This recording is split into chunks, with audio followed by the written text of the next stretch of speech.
mildly sensitive, but still they're going to give me, and then the CA125 is jumping up.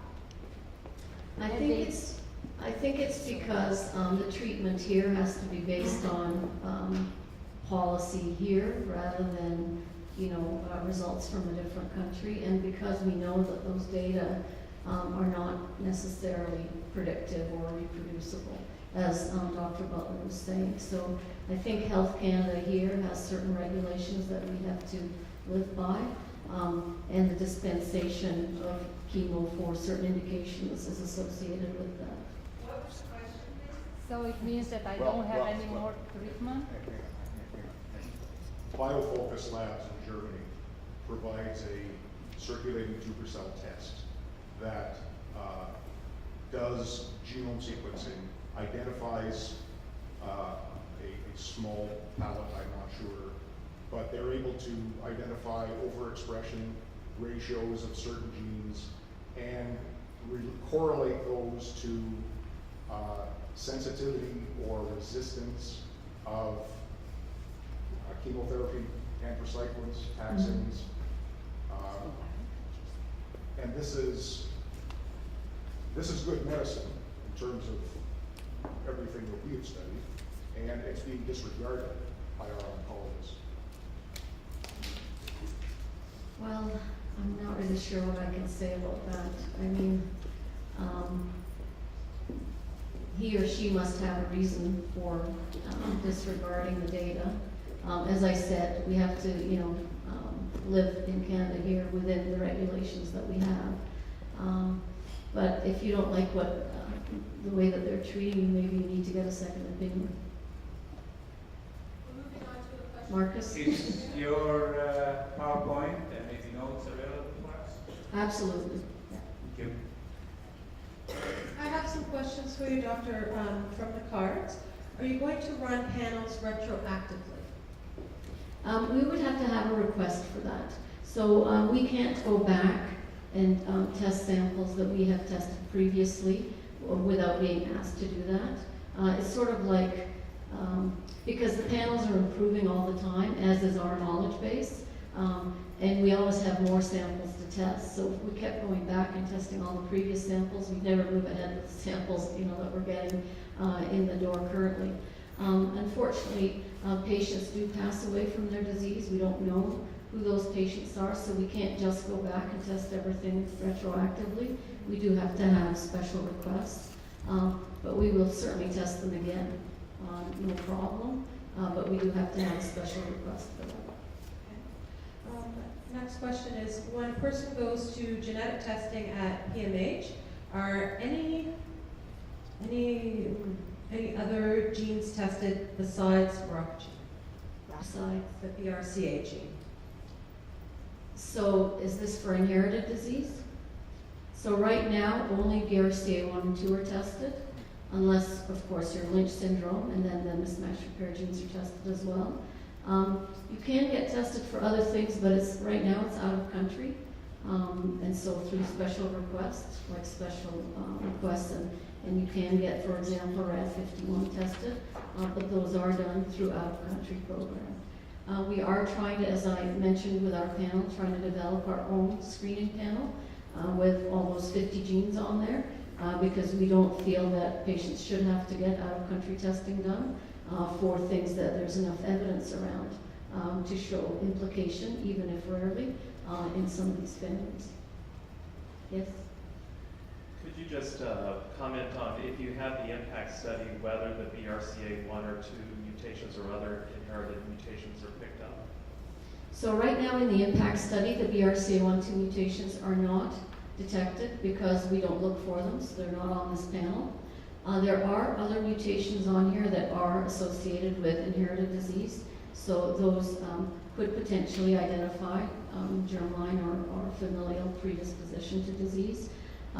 We have a consent process that does explain to patients when they sign on to impact that there may be incidental findings that we identify that are associated with familial predisposition, and you would then be given the opportunity to go for genetic counseling before any results are given to you. but we aren't looking right now on this panel for BRCA1 and 2. But you notice that MLH1 is on here, for example. But this is not methylation, this is actually just mutations in MLH1. So our other panel that we're developing, so the one that, I was showing you over here, I mean, that clearly will have genes on it that are very relevant for inherited disease. So that's this one.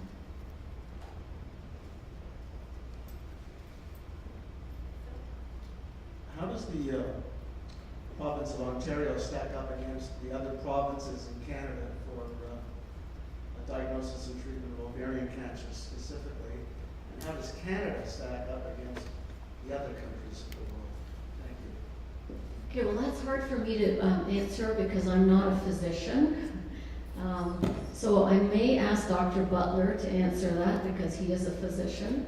I can just tell you in terms of genetic testing that Ontario is ahead of the other provinces.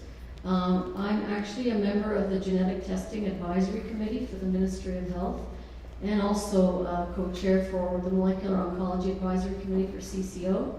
And we are definitely ahead of all the other provinces in terms of the genetic testing that we offer in Ontario. Now, in comparison to the US, I'm sorry to say we lag far behind. But in Canada, Ontario is definitely up there in comparison to the other provinces. And definitely in terms of this panel-based testing and in terms of really trying to promote and move forward with having more comprehensive genetic testing available for patients of all disease types. Ovarian cancer, though, I can't answer in particular, but I'll let Dr. Butler answer that. I'm relatively new to Canada, and I don't see that there's overall a big difference between Ontario. I can't really speak to the other provinces, but I believe Ontario and the other provinces are pretty similar. But here in Ontario, we have access to a lot of new drugs that are being studied through, that are part of early phase development and later phase development. And the group at Princess Margaret and Sunnybrook have really been on the forefront of developing new therapies for ovarian cancer. So I don't actually see there being a big difference compared to the US. There are, when some drugs gain approval in the US, or at least are covered by insurance in the US, and where the benefit is small or very transient, and the drug is very expensive, it may be difficult to get access to those drugs in Canada, but that's probably the biggest difference. And I don't think overall it makes a big difference in terms of overall how people do. It's just that there's some of the choices have some impact. Doctor, one last question relating to treatment cost. What is considered a reasonable cost for a new drug? Well, Just like an easy question. Yeah, I think that's a very difficult question to answer because, you know, how do you measure efficacy and what is a life worth, right? So I don't think I can answer that question. I mean, some drugs are very expensive. They can be upwards of $8,000 a month, $10,000 a month. Other drugs, once they become generic, same drug, is much cheaper. But pharma has to pay for all that development they do, so you can see why the drugs are expensive. So I guess it really is the efficacy that's important at the end of the day rather than the cost. Thank you.